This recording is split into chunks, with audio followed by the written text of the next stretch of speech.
Hi, and welcome to another episode of Starship Gaming. And today we are going to take a peek at my personal PlayStation or PS1 collection. So, before we get started, you may ask, why am I obsessed with PS1? Well, there's a number of reasons. The first was it was the first console that I really got into. And second, I just really love the games that came out for PS1. I've been collecting for over 20 plus years, and I have a few rules for collecting. The first is the disc has to be intact. It has to be mint or near mint. The second rule is it doesn't have to be perfect. I'm not trying to get a perfect collection. Of course, you'll see from the examples that I show you of mine, quite a few of the cases have cracks or scratches or scuffs. So I'm not going for perfection. I just want to collect as many of them as I can, and ones that I really like to play. Of course, a lot of them I like to play, but I'm wanting, my ultimate goal someday is to have the entire North American collection, and then I plan on starting on the Japanese games, and then eventually to the European PlayStation games. So let's go ahead and jump right into my collection. So for the next couple minutes, or actually more than a couple minutes, several minutes, sit back, relax, and enjoy my collection.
So that was my PS1 collection.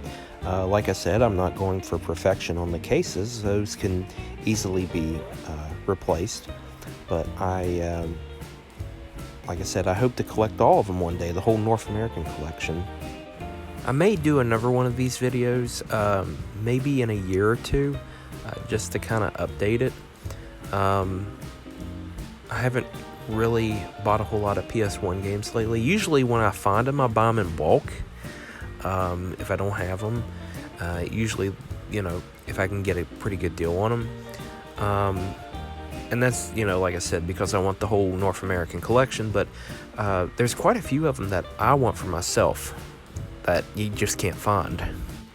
And of course, my rule when buying them, I try to avoid buying them online at all costs. I think I've bought maybe 5 or 6 of them online, but I try to find them out in the wild in my local area. I live in West Virginia, so surprisingly, there was a ton of PS1 games in West Virginia. Like, the PS1 was probably the most popular system here at the time, since probably the Nintendo Entertainment System, which there were tons of Nintendo Entertainment System games floating around. Actually, there still are in this state.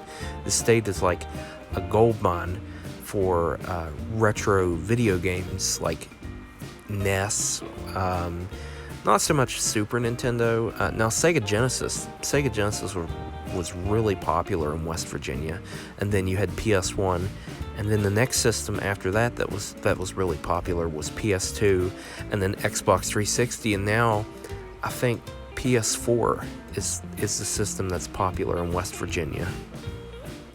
That's kind of weird how it goes, how certain systems are popular in certain regions of a country. It's really fascinating. It honestly is.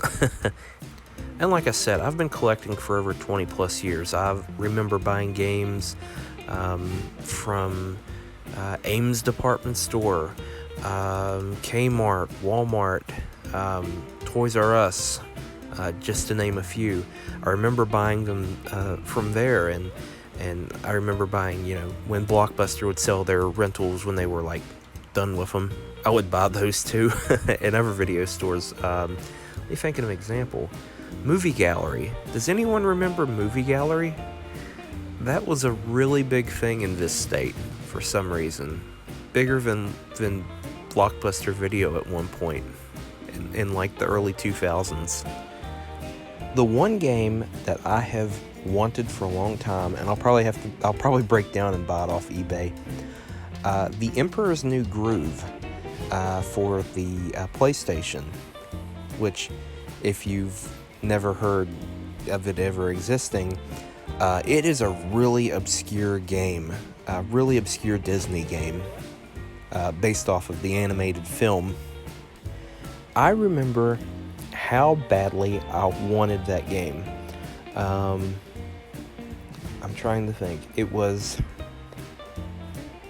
in my town that I live in now. They had an Ames department store. And they had, the typical electronics section, as soon as you walked into the store. It was a former Ames.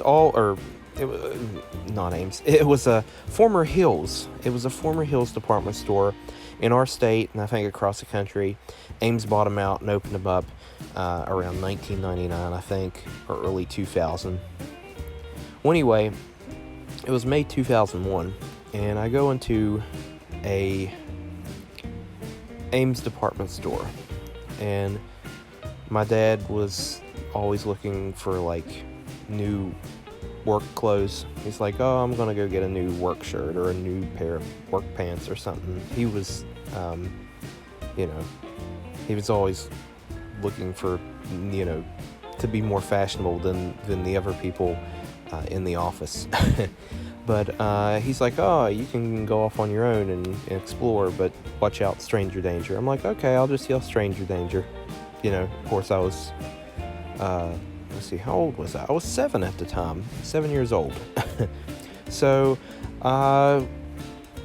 I think the first thing I did is I made a stop at the toy section, and I was looking at the toys for Disney's Dinosaur, which was the thing I was really into, which had been out for over a year at that point. And I noticed that they had a real dwindling stock of it, and I'm like, well, they don't have any of that, so I'm going to go over to the video game section, or I called it the video game section, but it was the electronics section. And I remember, as soon as you walked into the electronics section, it wasn't really that big, compared to like how Walmart was at the time, which Walmart's electronics section back in the early 2000s was huge. Like, it had, depending on your store. I know there were two Walmart stores my family frequented back in the early 2000s, and they had a pretty large layout. But you had this small little section, and video games weren't in any particular area. It's just wherever they could find shelf space. But the thing is, they kept the N64 games and the PlayStation 1 and the Dreamcast games in a glass checkout counter as soon as you entered that area. Like, there was those little things that go off if you walk out of that area without, that go off to say, hey, you walked out of this area with something you weren't supposed to. So there was those. So I walk up to that glass checkout counter and I look inside, and there is, on the very top stack, the Emperor's New Groove for PS1. And I always wanted that game. I have never been able to find a copy of it in the wild, and I think it's due to how obscure that game was. Look at me, I'm rambling on about memories of PS1 games. Of course, that's what we're here for. We're a discussion, we talk, and I'm sure you missed my voice after all that silence viewing my PS1 collection, which it's not a lot of PS1 games. It's not a lot. I'm slowly collecting them. I know some people is like, oh, I completed my collection in 6 months, and they'll say, I used eBay to get them. Why don't you use eBay? I'm like, nah, I'm good. I'll just find them in the wild. 2 more PS1 stories, and I swear I'll quit for the day. I've rambled on, and let's get it started. So the next PlayStation 1 story, I'll make it real brief. When I first got my PlayStation, I couldn't really afford any games for it. I think it was the second time I got my PlayStation. I've had 2. The first one went kaput. The second one has lasted me all these years. If you've seen the episode, my episode of my PlayStation I've used almost on a daily basis for 20-something years, go view that before you listen to this story. But anyway, games were expensive, and they still are. So the way around that is I would go to Kmart, and I would buy the official U.S. magazine, official U.S. PlayStation magazine. And every time you bought one, it came with a free demo disc that had like anywhere from 3 to 6 or even more playable demos on it. So I would buy those for like, I think they were like $4.99 or maybe $6.99. And I would buy them just for the disc. I could care less about the magazine. They'd get thrown in a pile or, off to the side, or they'd get thrown away. And I just wanted the disc because of the games. It was cheaper to buy demo discs, or buy the magazine for demo discs, than it was to actually buy brand new games for like $59.99 or even more. And to this day, I still have quite a few of those demo discs. A lot of them I don't think work now, mainly because I didn't have any cases for them back then, or slip covers. But if it wasn't for them, I would probably have had a really boring childhood. Demo discs saved my life. And of course, here is the last story, which is also related to demo discs. Do you remember in 1999, I think it was around Christmas time. Actually, well, let me get into it. In 1999, Pizza Hut had a promotion where they gave out demo discs. One of them was green, one of them was blue. I think it was around November or December of that year. I think it was November. Anyway, I had a PlayStation, and and it went kaput at that time. So I got a new one that year. But those demo discs really revived my interest in gaming. They really did. If it wasn't for those Pizza Hut demo discs, I probably wouldn't be into gaming as much as I would be. It has Spyro demo on it, which I love to play. I think it was Ripto's Rage, I believe. Spyro 2 Ripto's Rage. That was one of the demos on the Pizza Hut disc. And then, of course, the other one, the green disc, had Crash Bandicoot Warped. I only had the blue disc for years. I didn't get the green disc until, I was an adult. At a yard sale or something for, $1 or $2. But if it wasn't for those demo discs, I wouldn't be interested into gaming as much as I am today. So I can thank that, demo discs once again. And I can thank Pizza Hut, because back then they had pretty good pizza. So I think I've ranted on a little longer than I should have about the PlayStation 1.